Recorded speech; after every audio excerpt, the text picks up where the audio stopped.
आज एक पॅरेंट असे बोलले ज्याची मला अपेक्षा पण नव्हती. हॅलो, मी मृणाल, 50 डेज 50 डॉक्टरचा आज आहे डे 37. आज सकाळी सकाळी मागच्या वर्षी ॲडमिशन केलेल्या स्टुडंटच्या पॅरेंटचा कॉल आला आणि त्यांनी कॉलवर सांगितले की आम्ही संध्याकाळपर्यंत तुम्हाला भेटायला येत आहोत. आणि नंतर मी ऑफिसला गेलो. गेले मला कळाले की एक पॅरेंट पुण्यावरून आले आहेत. दुपारपर्यंत त्यांच्यासोबत मी चर्चा केली आणि त्यानंतर अजून 2 मीटिंग केल्या. तेवढ्याच सकाळी ज्यांचा कॉल आला होता ते पॅरेंटसुद्धा आले आणि आल्यानंतर ते आनंदाने सांगायला लागले की मागील 1 वर्षापासून आमचा मुलगा रशियामध्ये MBBS करतोय. त्याला मागील 1 वर्षात कोणतीही अडचण आली तरी ती तुम्ही लगेच सॉल्व्ह केली. वेळोवेळी तुम्ही त्याला कॉन्टॅक्ट करत होते. अशा भरपूर गप्पा झाल्या आणि बोलता बोलता ते असं काही बोलले की ज्याची मला अपेक्षाही नव्हती. ते म्हणाले की तुम्ही जर फक्त हॉस्पिटलमध्येच काम करत असता तर 100 ते 200 पेशंटची मदत केली असती.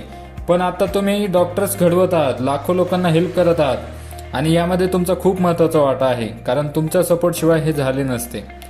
कधी कधी ना पॅरेंट्सकडून असे शब्द ऐकून फारच आनंद होतो.